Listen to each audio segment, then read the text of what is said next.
première réunion à Marseille pour l'année 2016 et on a la chance à la fois d'être reçu dans ce lieu prestigieux par les experts comptables et les commissaires aux comptes et en même temps d'avoir le plaisir d'être très nombreux pour cette réunion.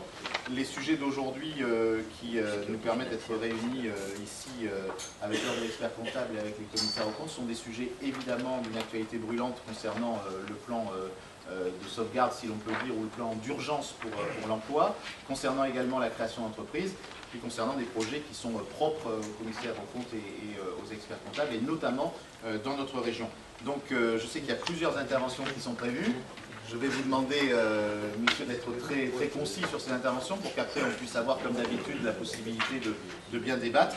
Et je passe donc la parole tout de suite à Mohamed qui nous accueille aujourd'hui et qui va ouvrir les débats et nous parler aussi, pour ouvrir cette réunion, de conjoncture, puisqu'on est également là pour savoir comment se passe la croissance et l'évolution de l'activité économique dans la région. Merci d'être là et bienvenue dans cette maison du chiffre, de l'audit et du conseil. Donc, viennent bord des experts comptables et la compagnie des commissaires aux comptes qui viennent de perdre une ministre et qui vont récupérer un autre, puisque la compagnie des commissaires aux comptes elle est sous tutelle du ministère de la Justice. Donc je ne sais pas si vous avez perdu la bonne ou récupéré le bon, je ne sais pas. Mais... Et l'avenir le dira. Voilà. Pour l'instant, on regrette tout de même la perte de notre ministre. Donc on est entouré, à ma gauche, vous avez Lionel Calesi, qui est élu au bureau du Conseil supérieur et qui est responsable notamment du club fiscal Provence dans notre région. Un peu plus loin, il y a Denis Jaffé, qui est le patron du secteur des marchés professionnels du Conseil de l'Ordre, en charge bien sûr de tout ce qui est création, développement, etc. On en parlera peut-être tout à l'heure dans le débat. Bien sûr, Manu, mais vous le connaissez tous, puisqu'il est partenaire depuis longtemps. Farouk Boubari, qui est le vice-président de la région, mais cette fois-ci de la compagnie des commissaires aux comptes, et pas de l'ordre. Et puis un peu plus loin, Christelle. Alors, on va rentrer très vite dans le vif du sujet. Croissance et emploi dans la région, donc les résultats perspectives. Et on va vous présenter le baromètre du 3e trimestre qui vient de sortir il y a quelques jours, sachant que le baromètre, nous avons des chiffres bruts tous les mois. Donc c'est des chiffres qu'on communiquera à nos partenaires et notamment à la Provence. Alors le troisième trimestre 2015, rapidement, même si on a publié les chiffres il n'y a pas très longtemps, donc on a vu des chiffres du troisième trimestre à un bilan mitigé, beaucoup de création d'entreprises. Alors que beaucoup de création d'entreprises, souvent les créateurs eux-mêmes, souvent c'est des chômeurs, ceux qui ont perdu leur emploi, surtout de la création d'entreprise. On a des détails sur le type même de création. Alors de l'auto-entrepreneur à celui qui va reprendre l'entreprise. Une fin de saison touristique décevante, on l'a déjà dit. Et on va retenir quelques chiffres clés. Une progression du chiffre d'affaires pour le trimestre par rapport au national qui est le même, quasiment 5% sur la région. Des exportations, malheureusement, en recul par rapport au national, plus 6 au niveau national, on est à moins 4 par la région. Et par contre, on est un peu plus dynamique sur le 3e trimestre en termes d'investissement. J'ai plus les chiffres en tête au niveau du 2e, mais je crois que le 2e n'est pas très bon. Donc je pense qu'il y a simplement un décalage au niveau de la région. Donc, qui dit investissement, dit retour de la confiance, mais on est au 3e trimestre, je vous le rappelle. Et le 3e trimestre 2014. Alors, les effectifs qui restent stables dans la région globalement,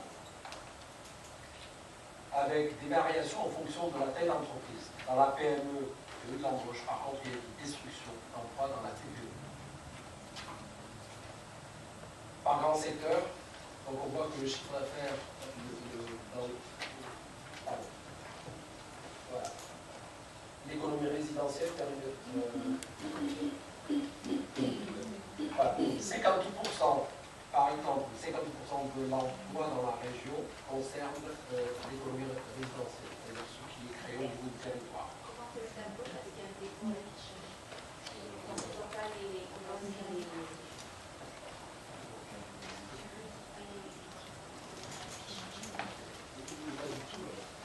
Ah bah oui, si on est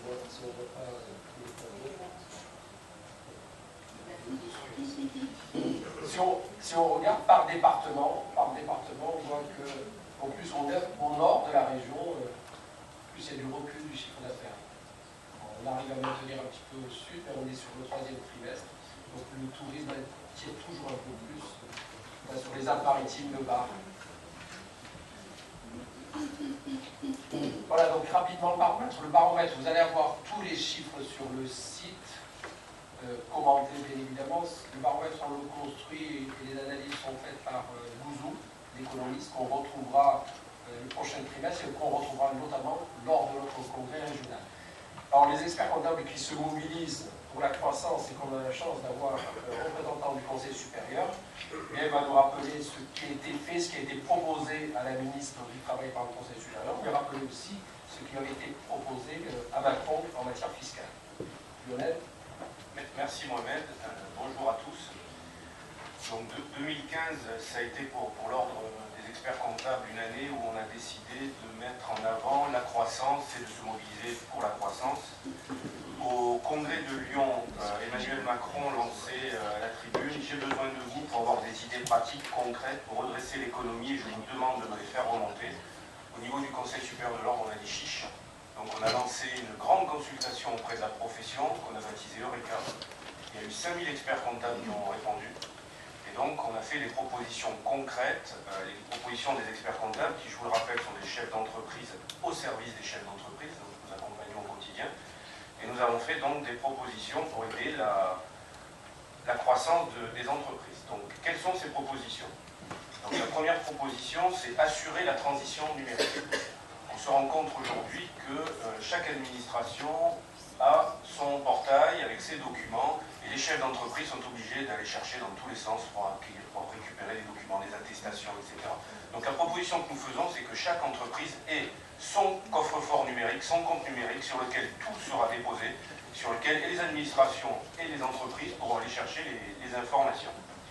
C'est de la simplification, il faut que le chef d'entreprise puisse gagner du temps pour se consacrer à ce qu'il doit faire le plus, s'occuper de ses clients, de ses marchés, etc.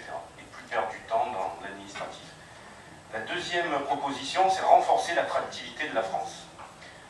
L'idée, c'est de mettre en place une fiscalité anti-délocalisation. On a quand même un système en France qui est extraordinaire, c'est qu'on aide les chercheurs, mais dès qu'ils trouvent, on les pousse à partir à Londres ou à San Francisco, puisque la fiscalité est terrible. Voilà. Donc mettons en place une fiscalité qui permette de garder ceux qui trouvent dans notre pays, et ça fera de l'emploi et de la croissance pour le futur. Troisième mesure, simplifier et sécuriser la vie du chef d'entreprise. C'est la proposition d'avoir un statut unique, simplifié et évolutif de l'entreprise individuelle.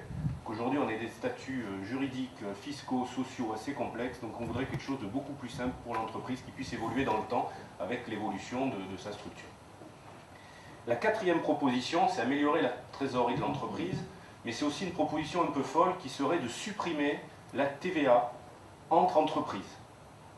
Ça permettrait d'éviter tout ce qui est fraude, ça simplifierait, ça éviterait de faire de l'avance aussi de trésorerie à l'État. Voilà. Donc supprimer la TVA dans les relations inter-entreprises. C'est déjà fait dans le bâtiment. Voilà, c'est déjà fait dans le bâtiment, mais on voudrait que ça soit généralisé à l'ensemble de l'économie. Et enfin, la quatrième mesure qui fera le lien avec la suite, c'est faciliter l'emploi dans les TPE-PME. L'idée, c'est de mettre en place des contrats de projet dans les TPE-PME. On a eu le plaisir de rencontrer aussi la ministre du Travail, non pas pour lui proposer un CDD, mais pour parler justement d'emploi. Dans notre mobilisation des experts comptables, donc après la mobilisation pour la croissance, il y a le plan d'urgence pour l'emploi.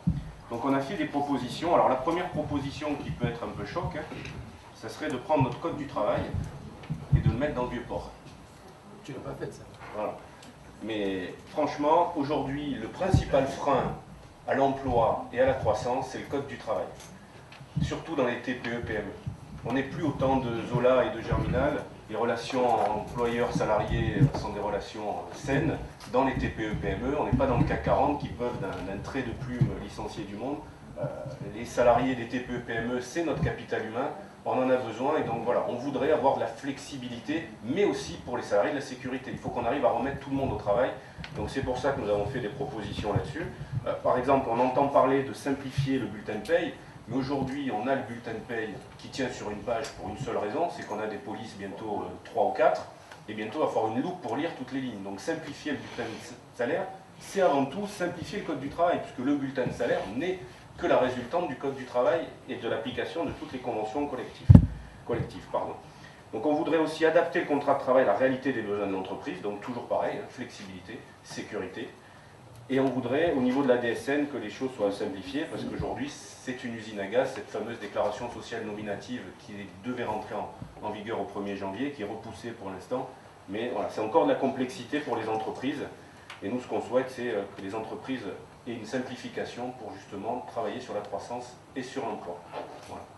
Voilà ce que je pouvais dire sur notre plan national pour lutter contre la baisse de l'emploi. Merci. Ok.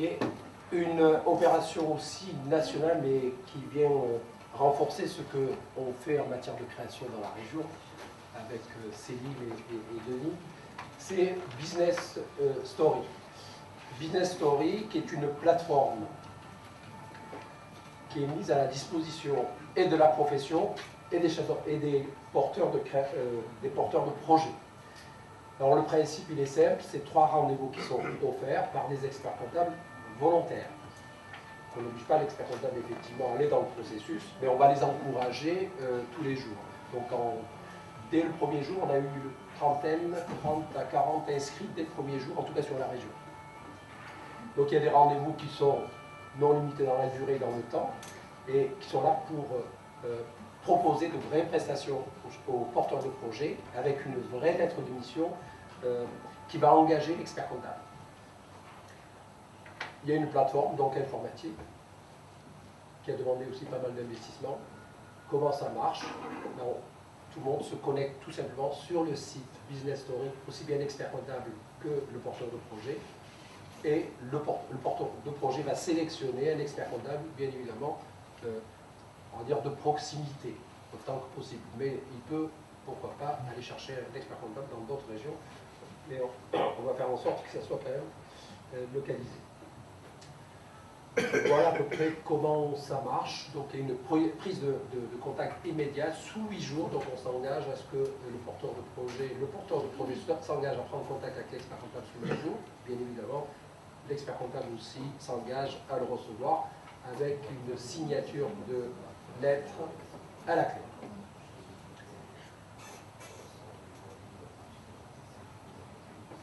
Nous avons, concernant toujours notre région, sur la thématique de la croissance de l'emploi, on s'est attelé à lancer plusieurs projets, notamment la grande journée de la transmission, parce que beaucoup d'emplois sont détruits par manque de repreneurs. Encore faut-il que tout le monde connaisse tout le processus de reprise. L'expert comptable, je dirais, il est à la base, mais on le sensibilise davantage, on le forme, on continue à le former et on le fait au travers notamment de cette grande journée de la transmission. Nous avions lancé Jeudi Je Crée, mais aujourd'hui ça va rejoindre le Business Story. On a fait également une journée sur l'international. L'international, on n'est pas assez, même la profession, je reproche aux experts comptables de ne pas s'intéresser suffisamment à leurs clients qui seraient de vraies pépites et qui ont des moyens d'aller à l'export. Je vous rappelle tout simplement un marché qui est juste à côté de nous, qui est l'Afrique, plus de 10% de croissance. On regarde tous ailleurs, la croissance est là. Il faut aller la chercher. Débat sur la cybercriminalité, peut-être qu'il sera repris tout à l'heure par nos amis commissaires aux comptes. Les financements innovants aussi. On manque de financement souvent dans la TPE, PME. Et nous avons créé un comité qui est présidé par, il est là, Patrice Furlion. Là aussi, on a besoin d'aller chercher des financements pour nos porteurs de projets. C'est dans la lettre de mission d'ailleurs, quand on reçoit le créateur, on doit l'aider à trouver des financements. Et il y a des financements aujourd'hui innovants qu'on pourrait dénicher pour le créateur. Voilà, donc j'en ai terminé. Je sais qu'on a fait ça au pas de course, mais on va essayer de résumer une actualité riche, tant nationale que locale.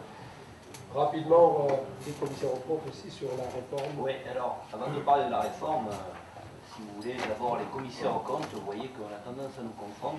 Ça veut dire qu'on est vraiment des partenaires. Des partenaires, c'est une seule profession, et on est tous, enfin la plupart, experts comptables et commissaires aux comptes, même si nos missions sont des missions complètement différentes. D'abord, il faut savoir, si vous voulez, effectivement, que toutes ces manifestations, la compagnie des commissaires aux comptes a été le partenaire de l'ordre des experts comptables parce que, eh bien, l'emploi, la région, ben, ça intéresse tous les commissaires aux comptes au même titre que les experts comptables. Si vous voulez, les commissaires aux comptes, c'est 230 000 mandats nationaux. Vous voyez que la taille est nettement plus réduite par rapport à la mission des experts comptables.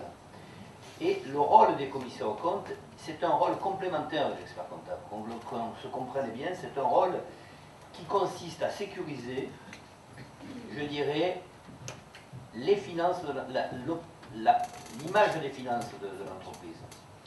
Donc les commissaires aux comptes sont des certificateurs de comptes, mais sont aussi, avec les experts comptables, et ceci dans le cadre d'une mission légale, sont les partenaires essentiels au niveau du tribunal de commerce et autres et des difficultés entreprises. Donc quand on parle d'emploi, on ne peut pas parler d'emploi sans la veille légale des commissaires aux comptes. Et je vais passer la parole à Farouk parce qu'on a une grande menace à l'heure actuelle, c'est la réforme légale de l'audit. Et comme toujours en France, on a une tendance à superposer les textes. Il faut réformer l'audit. Personne ne conteste la réforme nécessaire de l'audit. Mais encore une fois, on est plutôt que d'adapter la réforme de l'audit à notre tissu de PME, eh bien, on l'a fait descendre, je dirais, des hautes sphères, et on veut tenter de traiter de la même manière une entreprise du CAC 40 que notre petite PME locale. Et là, c'est un gros problème. C'est un gros problème parce que d'abord, c'est un problème d'adaptation, un problème de taille, ça paraît aberrant, mais c'est comme ça. Et surtout, avec cette réforme de l'audit, tout un train de pénalités, d'obligations qui vont peser sur les chefs d'entreprise et les commissaires aux comptes. Parce que il ne faut pas croire que c'est seuls les commissaires aux comptes qui peuvent être sanctionnés dans ces éléments-là, les chefs d'entreprise aussi.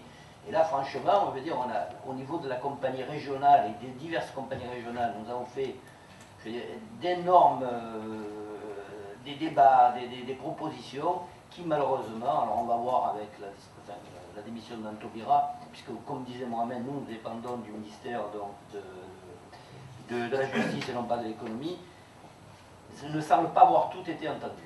Donc je vais quand même passer la parole à mon ami Farouk qui va vous en parler un petit peu plus. Voilà. Merci Président. Bonjour, pardonnez-moi, bonjour à toutes et à tous. Et effectivement, alors tu as parlé de la réforme européenne de l'audit en préambule.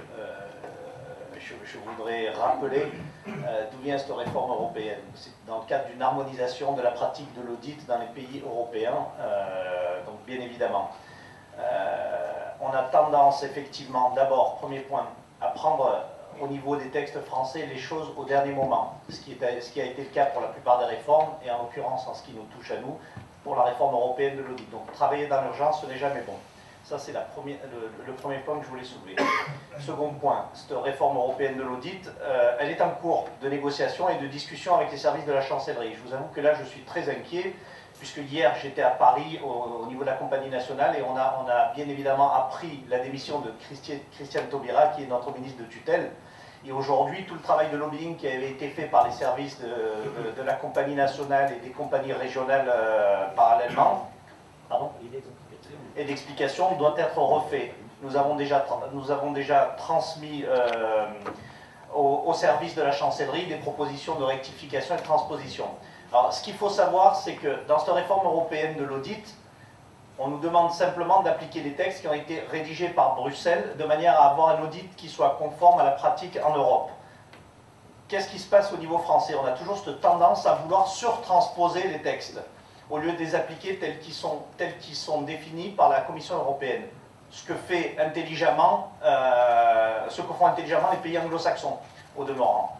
J'aimerais vous parler de deux points de la réforme qui sont inquiétants, à mon avis, dans la pratique de l'audit légal et surtout pour la sécurisation de l'information financière, puisque tu as dit à juste titre que le commissaire aux comptes est le garant de l'information financière par le biais de sa pratique qui est donnée aux partenaires financiers, aux partenaires investisseurs. Premier volet, c'est le volet des seuils. on veut aujourd'hui, dans un souci, tu disais Lionel tout à l'heure, de simplification administrative, on a jugé intelligent dans les sphères gouvernementales de se dire que la pratique de l'audit était peut-être un frein à l'économie et était peut-être un frein au développement et à la croissance des entreprises. Si on rehausse les seuils sur le territoire national, les seuils du tissu économique français au niveau des TPE, on passerait un seuil de notion de TPE à 8 millions d'euros de chiffre d'affaires et 4 millions d'euros de total bilan. Ce qui est totalement en paradoxe avec le tissu de l'économie française, puisqu'on sait très bien que la sous-capitalisation des entreprises en France n'a rien à voir avec la capitalisation des entreprises, qu'elles soient anglo-saxonnes ou allemandes. Ça, c'est le premier point. Le tissu économique, qu'il soit en région ou en France, est à 90% formé par des TPE de 0 à 10 personnes. Second point, si on enlève l'audit dans les TPE, et à savoir avec le rehaussement éventuel des seuils, on enlève tout un pan de sécurité financière derrière qui servent à quoi? Qui est le garant, je vous disais, de la prévention des entreprises, qui est le garant de l'information qui est donnée aux tiers investisseurs et qui est surtout le garant de la non-pratique, de pratiques illégales, je dirais. Le commissaire aux comptes est celui qui évite, de par la pratique de son audit, celui qui évite les dérives. Vous voyez bien qu'ici, en France, nous n'avons jamais eu de scandale tel qu'il y a pu y avoir dans les pays anglo-saxons ou italiens éventuellement. Je pense au scandale d'Enron, je pense au scandale de Parmalat, où les auditeurs ont été mis en cause. Cette pratique de l'audit légal en France a été plébiscitée par les pays européens. À mon sens, et c'est la proposition sur laquelle on s'est battu au niveau des commissaires aux comptes, c'est de demander un audit qui soit proportionné et adapté à la taille de l'entreprise. Ça, c'est le premier point. Ensuite, concernant le volet des sanctions, il faut comprendre qu'on est dans cette réforme européenne, on distingue deux types d'entreprises et d'entités. Les entités EIP, telles qu'on les appelle, entreprises d'intérêt public, telles que sont les entreprises faisant appel à l'épargne, qui sont cotées au CAC 40, les mutuelles qui font appel aux deniers des salariés et des citoyens que nous sommes, ou les associations et fonds de dotation qui font appel à la générosité publique. Et les autres entités, donc on appelle ça les mandats non EIP. Il y a un volet sanction au niveau de cette transposition de la réforme européenne qui est surtransposée. Et dans les entités EIP et non EIP, le volet sanction est aussi applicable aux entreprises et aux comités d'audit au sein des entreprises.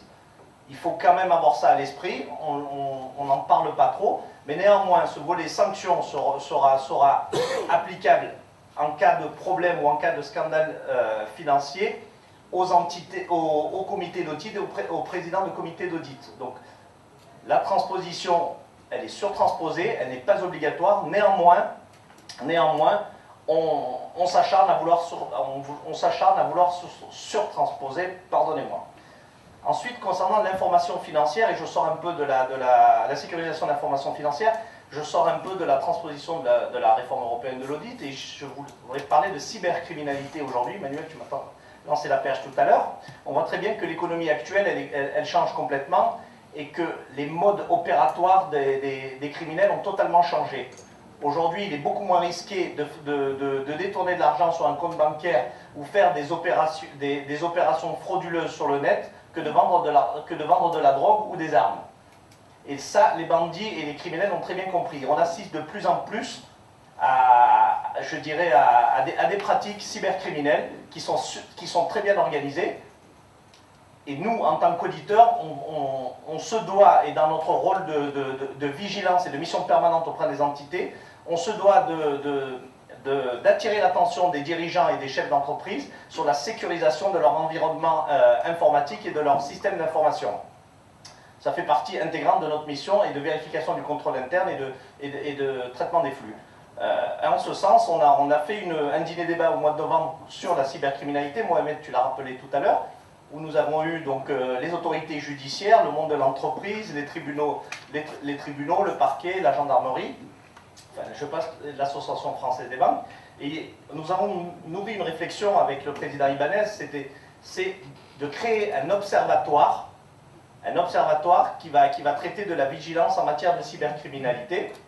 Et nous avons parmi nous Christelle Fourquet, qui est ici présente, qui a beaucoup travaillé sur sur toute la matière cybercriminalité, de manière à ce qu'on puisse recenser les pratiques qui se font, ce qui est à la mode de la part des criminels, et ce qui nous permettra peut-être, je dirais, d'anticiper et d'alerter les entités que nous contrôlons, nos clients communs, et je vous dirais nous-mêmes au demeurant, puisque moi-même j'ai été victime d'une attaque cybercriminelle au sein de mon cabinet. Voilà pour la peine. Je vous remercie. On en redébattra tout à l'heure avec Christelle. Ok. Merci. Écoutez, on a essayé d'être assez rapide. Je rappelle tout simplement un rendez-vous important pour nous, c'est le 8 et 9 septembre. Ça se passe à Marseille et vous êtes toutes et tous conviés à la conférence. Ça sera toujours autour du baromètre avec Nicolas Bouzou. On vous fera parvenir bien évidemment les invitations.